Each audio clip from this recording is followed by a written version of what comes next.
Hello and welcome to this video presentation. I will be going through chapter 6 of this book, Science of the Cosmos, Science of the Soul by William Chittick. This is a lengthy chapter and it's a very good chapter, so I'm mostly going to be presenting just basically one big long quote. So let's jump right in. The title of the chapter is Anthropocosmic Vision. This term was coined, I believe, by a Harvard professor named Tu Weiming, and he is describing a Chinese metaphysical concept. Quote, Chinese thinkers and sages have understood human beings and the cosmos as a single organismic whole.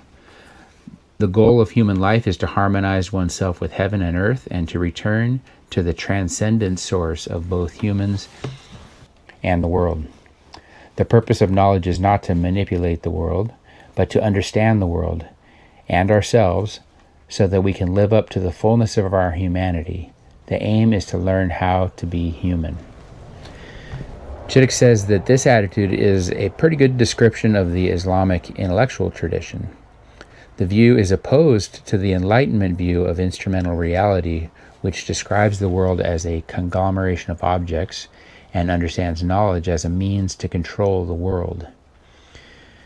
On page 110, we are going to address the difference between ahistorical knowledge and historical knowledge. Quote, in Western civilization, a sharp distinction has been drawn between reason and revelation. In order to understand the role that the intellectual sciences have played in the Islamic tradition, we need to understand that the predominant Islamic perspective has seen reason and revelation as harmonious and complementary, not antagonistic. The very content of the Quran led to a viewpoint that diverges sharply from what became normal in the Christian West. And without understanding the divergent viewpoint, we will find it difficult to grasp the role that wisdom has played in Islam. If we look at Christianity in terms of the dichotomy between intellectual and transmitted knowledge, what immediately strikes the eye is that the fundamental truths of Christianity are indebted to transmission, not intellection. The defining notion of the Christian worldview, to the extent that it is meaningful to generalize about a complex and many-sided tradition, is the incarnation, a historical event, whose occurrence is known through transmitted knowledge. To be sure, the incarnation was seen as a divine intervention that transcended history, but it was also understood as occurring in the full light of historical actuality. But in order to know about it, people needed the transmission of historical reports. The Islamic tradition has a very different starting point. It is often assumed by both Muslims and non-Muslims that Islam began with the historical event of Muhammad and the Quran. And there is some truth in this, of course. But the Quran paints a different picture, one that has a deep effect on the way people have conceived of their religion. In this perspective, Islam began with the creation of the world. In its broadest meaning, the word Islam means submission, and this designates the universal and ever-present situation of creatures in the face of the Creator. To Him is submitted everything in the heavens and the earth. This helps explain why the first and fundamental dogma of the religion is Tawhid, which has nothing to do with historical facts of Muhammad and the Quran. Tawhid is the acknowledgement of a universal truth that expresses the actual situation of all things for all time, all eternity. Since everything submits to God's unity by the fact of its existence, only human beings have a particular status of being able to, in a certain respect, accept or reject this truth. To accept it freely is to utter the first half of the Shahada and give witness to the unique reality of God. The Quran attributes Tawhid and its free acceptance of its consequences to all rightly guided people, beginning with Adam and extending down through all the prophets and all those who correctly and sincerely followed him. It might be objected that the statement of Tawhid is itself historically particular, but the issue is not its linguistic formulation, but rather in the unique, unitary reality that gives rise to the universe. Note that the Quran sends every message in the language of the Prophet's people. Every community has a messenger. The basic content of every message was Tawhid, and we never sent a message before you, save that we revealed to him, saying, "There is no God but I, so serve me." "There is no God but I" is the very first truth of every message. The first half of the Shahada, "Serve me," lays down the necessity of the second Shahada to delineate the specific forms of service appropriate to cultural and historical context of the people to whom the message was addressed. Shahada means a declaration of faith, which establishes the foundational gateway to a particular paradigm. One might also object that this unitary reality is itself historically particular because it was invented by human minds. People who hold this position still have to justify it, so they can't escape a metaphysics. On what basis do we declare history, language, politics, gender, atoms, energy, the brain, genes, or whatever else foundational? Notice, moreover, that such theories are always rooted in forms of transmitted knowledge that go back to historical authorities who function as prophets for believers in the theory. One is reminded of the old joke, heard among scholars of Islam at least, that Marxism boils down to this Shahada: there is no God and Karl Marx is his messenger. In the Islamic perspective, Tawhid stands outside history and outside transmission. It is a universal truth that does not depend on revelation. Understanding is an inherent quality in the innate disposition of Adam and his children. The fall from paradise does not represent a serious shortcoming, but rather a temporary lapse, a single lapse of forgetfulness and disobedience. The lapse had repercussions, to be sure, but it was immediately forgiven by God, and Adam was designated as the first prophet. His divine image was in no way blemished by the fall, even if it does become obscured in many of, if not most, of his children. The word dhikr, D-H-I-K-R, I have no idea how to say that, designates one of the most important concepts in the Quran. It informs Islamic religiosity on every level of faith and practice. It means not only to remind, but also to remember.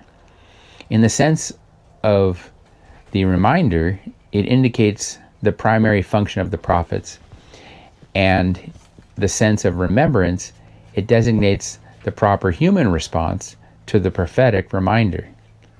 The whole process of learning how to be human depends first on being reminded of Tawhid, and second upon active and free remembrance. The first half of the Shahada stands outside of history. The second half, Muhammad is its messenger, is firmly grounded within it. It refers to the historical particularities of the Islamic tradition, which began in the 7th Christian century with the revelation of the Quran. Thus, the two halves of the Shahada implicitly distinguish between a universal, ahistorical truth and a particular, historical, and conditioned truth. Simultaneously, they distinguish between intellectual and transmitted knowledge. The first half articulates a knowledge innate to the original human disposition and accessible to all human beings. The second half establishes the authority of a specific historical message embodied in the Quran, the message of Muhammad, and all its detailed teachings. The Philosophical Quest, page 114. This section explains how the historical trajectory of Islamic philosophical thought did not follow the same course as the West into the current track of scientific instrumental rationality. The focus in the pursuit of knowledge remains steadfast, which was the transformation of their individual soul through a deep realization of oneness with the cosmos. Chittick aligns the Islamic cosmology with the Chinese Confucius religious anthropocosmic view. Here is another quote from Tu Weiming.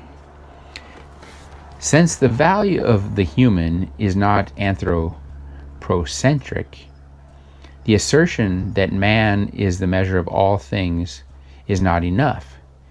To fully express our humanity, we must engage in a dialogue with heaven, because human nature, as conferred by heaven, realizes its nature not by departing from its source, but by returning to it. Humanity, so conceived, is the public property of the cosmos, not the private possession of the anthropological world, and is as much the defining of our being as the self-conscious manifestation of heaven. Humanity is heaven's form of self-disclosure, self-expression, and self-realization. If we fail to live up to our humanity, we fail cosmologically in our mission as co-creator of heaven and earth, and morally in our duty as fellow participants in the cosmic transformation.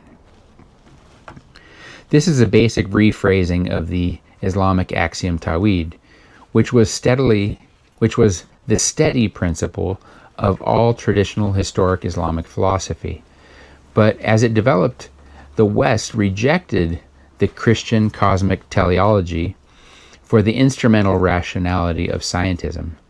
Science gains its power from the rejection of any sort of teleology, brute separation of subject and object, refusal to admit that consciousness and awareness are more real than material facts, exclusive concern with the domain of the senses, and disregard for the ultimate and transcendent. Scientism gives absolute importance to scientific theory and relativizes all other approaches to knowledge. Islamic philosophy does not disengage knowledge of the cosmos from knowledge of the soul. It is impossible to imagine the world and the self as separate from one another or from God. Tu Weiming says, to see nature as an external object out there is to create an artificial barrier which obstructs our true vision and undermines our human capacity to experience nature from within. Now there no longer remains a synthetic worldview in the West. The methodology of Tahqiq, Tahqiq. The 3 pages of this section are a statement of the method whereby a traditional Muslim philosopher might pursue the goal of a realized intelligence, which is to attain his true humanity. In order to suggest some of the implications of the anthropocosmic vision, I need to expand a bit more on the distinction between intellectual and transmitted knowledge. The experts in transmitted learning claim authority for their knowledge by upholding the truthfulness of those who provided the knowledge, that is, God, Muhammad, the pious forebears, and the authenticity of the transmission. They asked all Muslims to accept this knowledge as it was received. The basic duty of the Muslim believer was imitation or submission to authority of the transmitted knowledge. In contrast, the intellectual tradition appealed to the relatively small number of people who had the appropriate aptitude. The quest for knowledge was defined in terms of tahqiq, verifying and realizing truth for oneself. If we fail to see that knowledge achieved by realization is not the same sort of knowledge that is received by imitation, we will not be able to understand what Muslim intellectuals were trying to do, or what modern scientists and scholars are trying to do. We will continue to falsify the position of Muslim philosophers by making the precursors of modern science as if they were trying to discover what modern science is trying to discover, as if they accepted the findings of their predecessors on the basis of imitation, as modern scientists do. Given that scientism infuses modern culture, it is difficult for the moderns to remember that the whole scientific edifice is built on transmitted learning. Despite all the talk of empirical verification of scientific findings, this verification depends on assumptions about nature of reality that cannot be verified by empirical methods. Even if we accept for a moment the scientific proposition that scientific knowledge is uniquely objective, it is in fact verifiable only by a handful of specialists, since the rest of the human race does not have the necessary training. In effect, everyone has to accept empirical verification on the basis of hearsay. Scientists who insist that they're telling us how the world incontrovertibly is are asking for our faith in their subjective certainty of their own objectivity. It was noted that the word tahik derives from the word hak, meaning truth, right, real, proper, just, appropriate. When the word hak is applied to God, it means that God is absolutely true, right, real, and proper. But the word is also applied to everything other than God. The secondary application acknowledges that everything in the universe has a truth, a rightness, a realness, and an appropriateness. God is hak in the absolute sense, and everything other than God is hak in a relative sense. The task of tahik is to build on the knowledge of the absolute truth, beginning with the axiom of Tawhid, and to grasp the exact nature of relative truth that pertains to each thing, or at least to each thing with which we come into contact, whether spiritual, intellectually, psychologically, physically, or socially. The formula of Tawhid tells us that there is no God but God, and no truth but absolute truth. This is transcendent, infinite, and eternal, and nothing else can be worthy of the name. Nonetheless, all things are creations of God, and having received everything that they are from Him. He creates them with wisdom and purpose, and each has a role to play in the universe.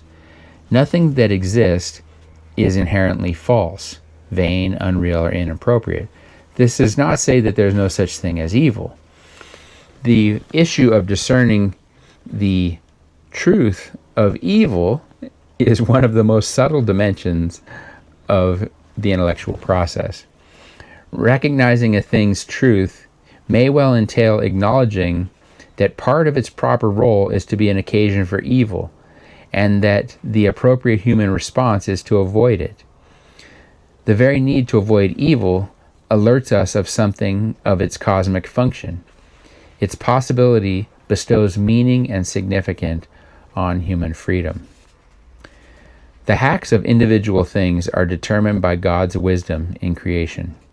It is in respect to these individual truths that the prophet said, "Give to each that has truth its truth."